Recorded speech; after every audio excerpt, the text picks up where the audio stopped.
हरि ओम तत्सत। प्रजापिता ब्रह्मा कुमारी ईश्वरीय विश्वविद्यालय उड़ीसा की ओर से इस पवित्र नवरात्र के अवसर पर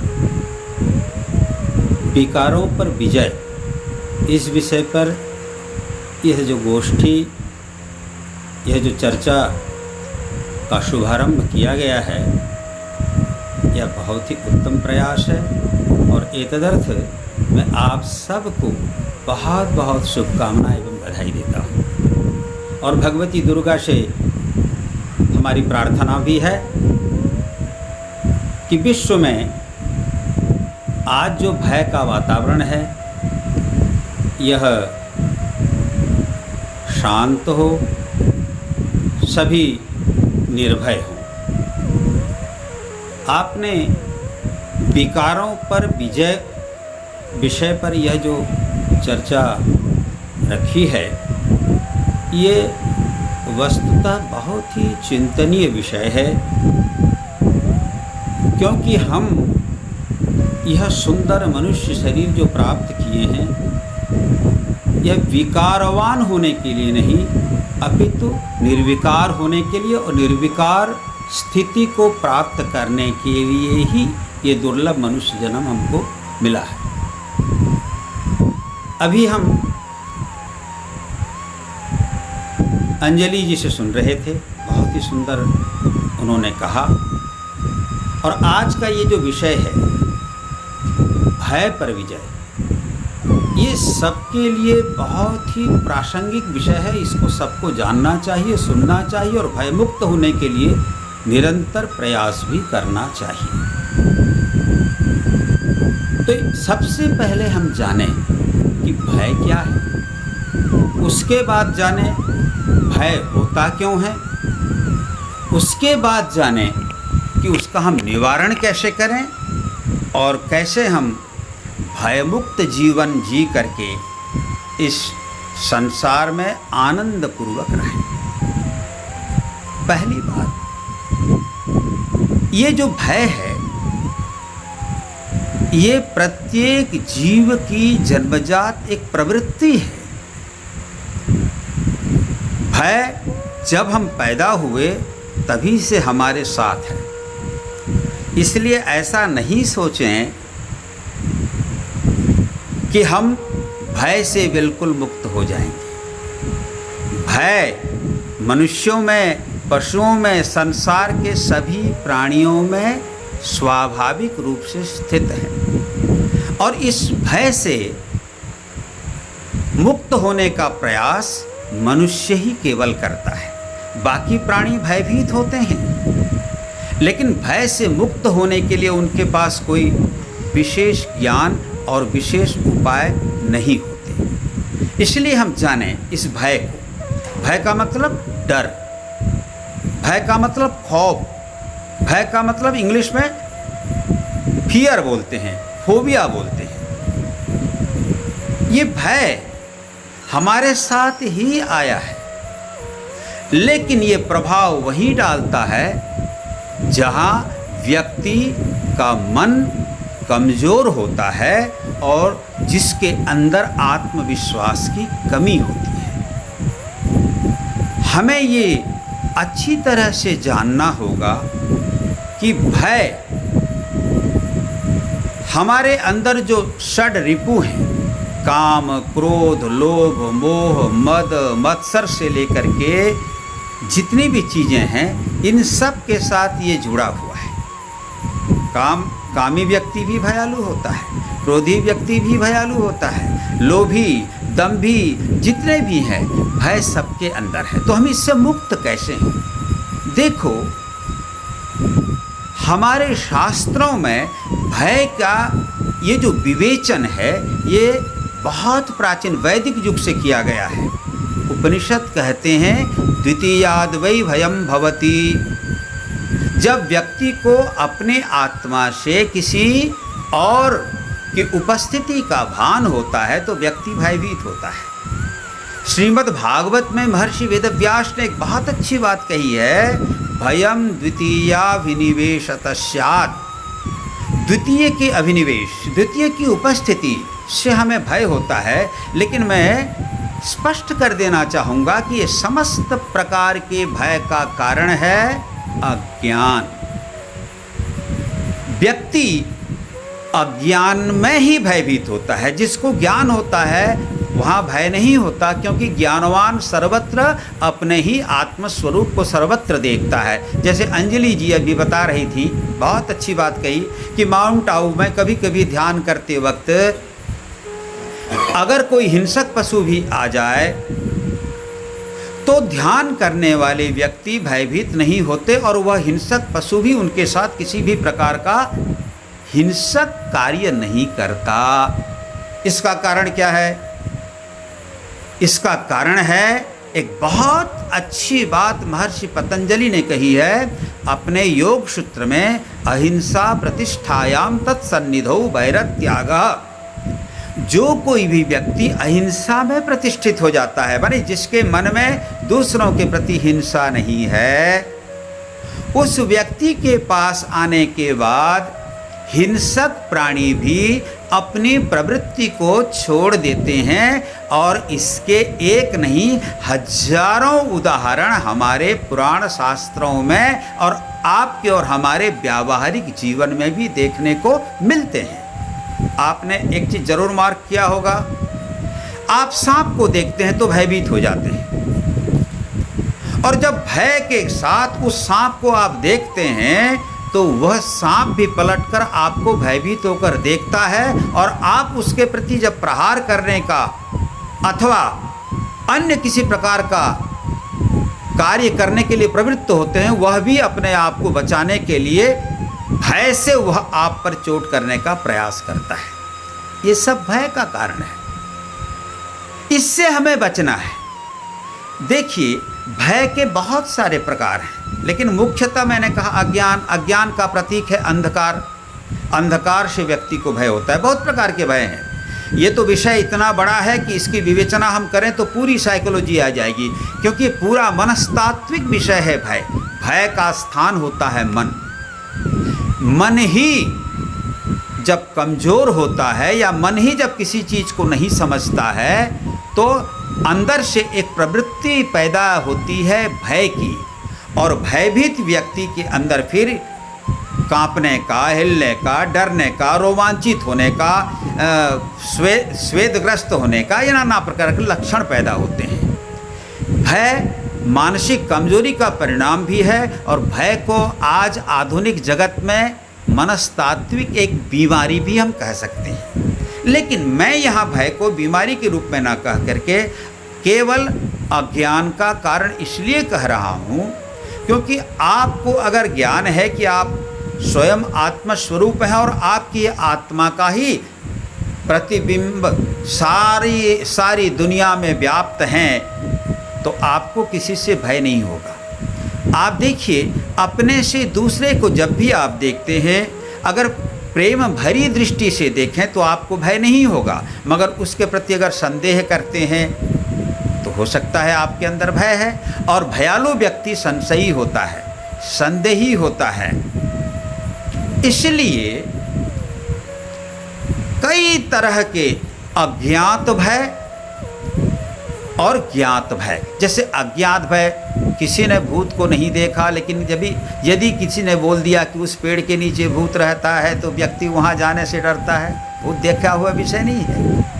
अज्ञात से काल्पनिक रूप से व्यक्ति अनेक कारणों से भयग्रस्त हो जाता है। किसी को किसी भी प्रकार का भय, कोई भीड़ में जाने से डरता है, कोई अंधेरे में जाने से डरता है, कोई अकेले रहने से डरता है, कोई सबके सामने कुछ बोलने से डरता है, कोई किसी प्रकार से डरता है तो कोई किसी प्रकार से। तो डर सबके अंदर में विद्यमान है। लेकिन जब व्यक्ति ये समझ जाता है कि भय का कोई कारण नहीं, संसार में हम जिसके प्रति जैसा भाव रखेंगे उससे भी हमें पलटकर वही भाव मिलेगा, तो देखना भय कहीं भी नहीं रहेगा।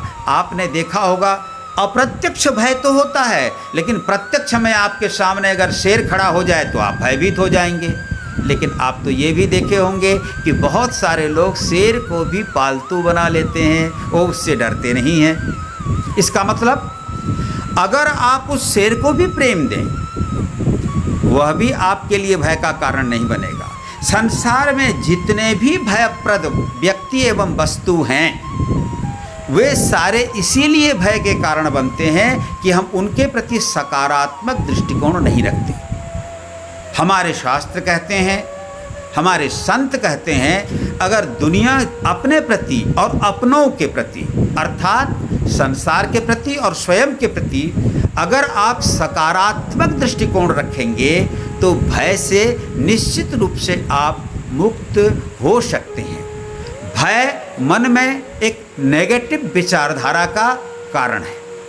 हमारे अंदर जब नेगेटिविटी पैदा होती है, नकारात्मकता पैदा होती है, वही हमारे अंदर भय को पैदा करता है। इसीलिए भय को हमारे यहाँ दैवी नहीं अपितु आसुरी संपदा में गिना गया है। सबको मालूम है भगवान श्री कृष्ण ने दैवी संपद और आसुरी संपद का विवेचन करते हुए गीता के 16वें अध्याय के प्रथम श्लोक के प्रथम शब्द का जो उच्चारण किया है वो है अभयम।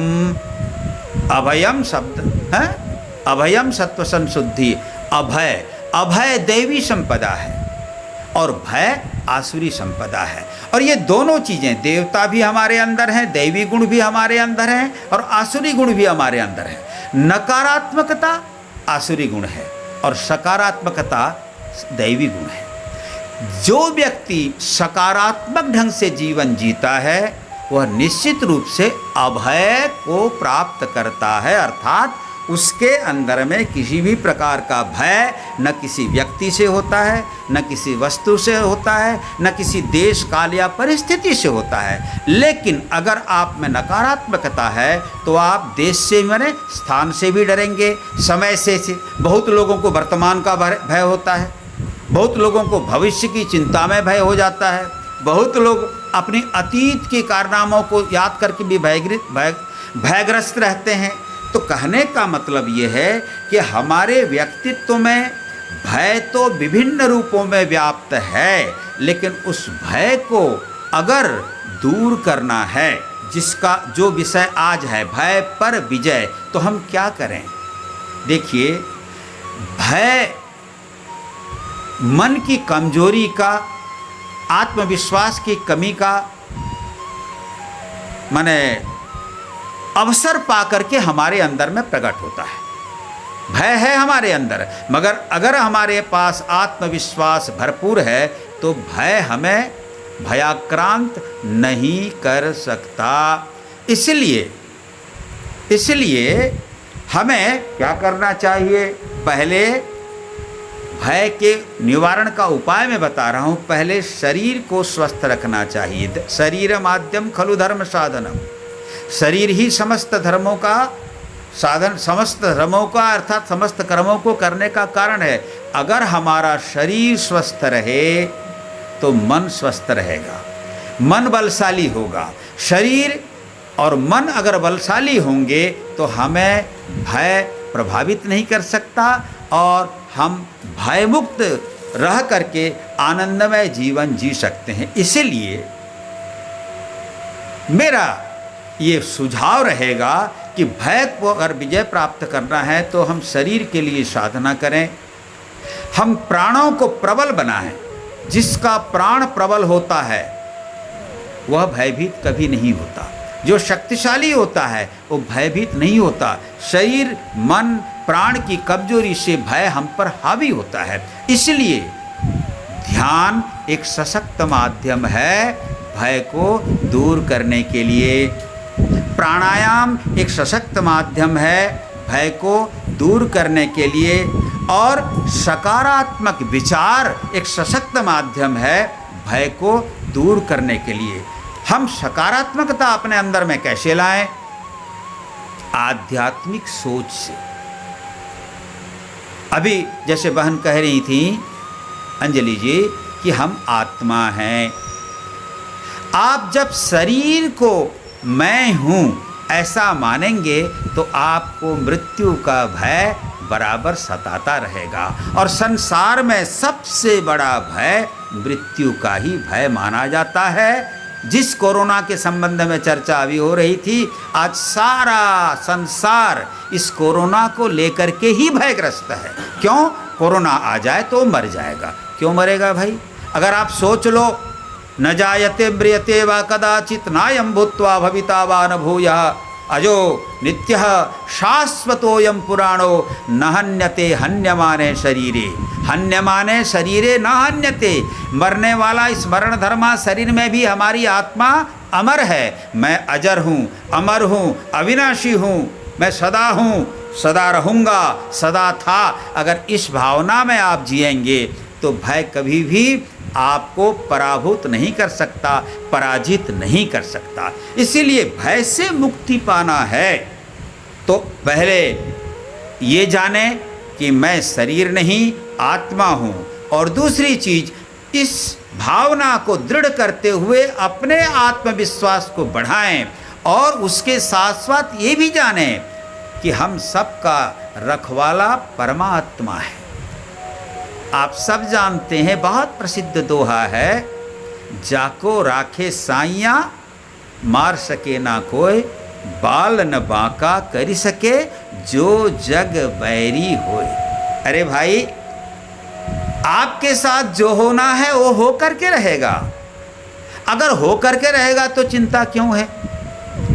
जो नहीं होना है नहीं होगा। अगर नहीं होना है तो फिर हम क्यों सोचें, क्यों चिंता करें?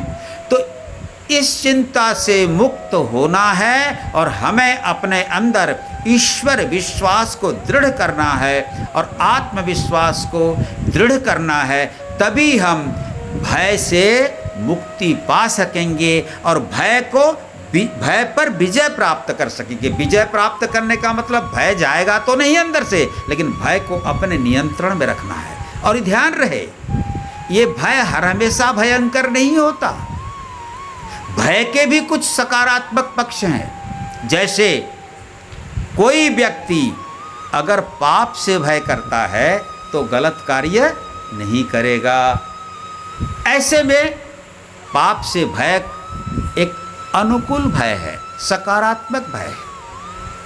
अगर कोई धर्म के प्रति विश्वासी है, अधर्म से डरता है, तो गलत कार्य नहीं करेगा। इसीलिए भय कहीं कहीं पर सकारात्मक दृष्टिकोण से व्यक्ति के उत्थान में कारण बनता है, तो भय कहीं कहीं पर नकारात्मक दृष्टिकोण से व्यक्ति के पतन का, दुख का, शोक का और विषाद का कारण बनता है। इसलिए ये बहुत अच्छी तरह से आप सब ने सुना होगा या पढ़ा होगा। हमारे बहुत बड़े एक महाराजा हुए, बाद में बैरागी हो गए, भर्तृहरि जी का नाम आपने सुना होगा। उन्होंने भय को बहुत प्रकार से गिना करके कहा, भैया देखो, संसार में अगर अभय कुछ है तो वो है वैराग्य।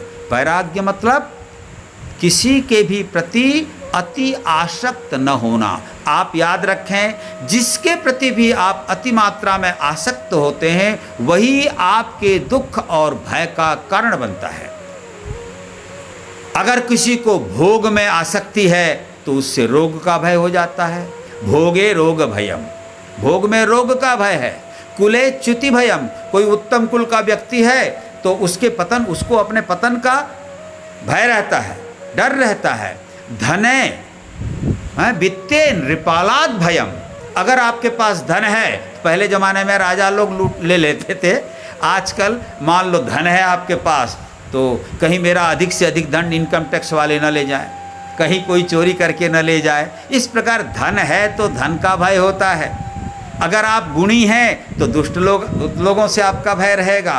और आप अगर रूप पर बहुत आसक्त हैं तो वृद्धावस्था से भय रहेगा। कहने का मेरा मतलब है कि सर्वत्र जितनी भी चीज़ें हैं, भोगे रोग भयम, भोगे रोग भयम कुले च्युति भयम, वित्ते नृपालाद भयम, मौने दैन्य भयम। बले, अगर आप शक्तिशाली हैं तो आपसे युद्ध करने के लिए कोई अगर रिपु भय, बले बल है आपके पास तो शत्रु का भय बना रहेगा। ऐसे ही रूप है तो वृद्धावस्था का भय बना रहेगा। शास्त्र, आप बहुत बड़े शास्त्रज्ञ हैं तो शास्त्रार्थ करने वाले बहुत आ जाएंगे तो वाद का भय रहेगा वहाँ पर। और आप अगर गुणी हैं तो आपके गुण में कैसे दोष निकालेंगे दुष्ट लोग, दुष्टों से आपका भय रहेगा। ऐसे काये कृतांता भयम, अगर आपका अति आसक्ति आपकी अगर शरीर पर है तो ये शरीर एक दिन नष्ट हो जाएगा, मृत्यु का भय बना रहेगा। इसीलिए भर्तृहरि जी ने कहा है और संत भी यही कहते हैं कि ये संसार में जितनी भी चीज़ें हैं उन सारी चीज़ों में किसी न किसी रूप से भय छुपा हुआ है। इसलिए वैराग्य मेवा भयम, आप विरक्त बने। वैराग्य अर्थात राग, किसी के सांसारिक वस्तुओं के पीछे, विषयों के पीछे, सुख के पीछे, धन के पीछे, यश के पीछे, प्रतिष्ठा के पीछे न दौड़ें, क्योंकि वो कभी भी नष्ट हो सकते हैं, कभी भी जा सकते हैं, वो आपके लिए भय के कारण हो सकते हैं। इसलिए आप विराग, मतलब विराग का दो अर्थ होता है। विगत राग माने आसक्ति शून्य होना, और विराग मतलब विशेष राग। विशेष राग से मेरा मतलब है सुंदर प्रेम। तो मैं अब कहना चाहूँगा कि आप अगर दुनिया को आत्ममयी दृष्टि से देखेंगे, सबसे प्रेम करेंगे, ईश्वर पर भरोसा रखेंगे, आत्मविश्वास रहेंगे, तो निश्चित रूप से आप भय पर विजय पा जाएंगे। इन्हीं शब्दों के साथ आप सबको बहुत बहुत धन्यवाद देते हुए मैं अपनी वाणी को विराम देता हूँ। हरि ओम तत्सत।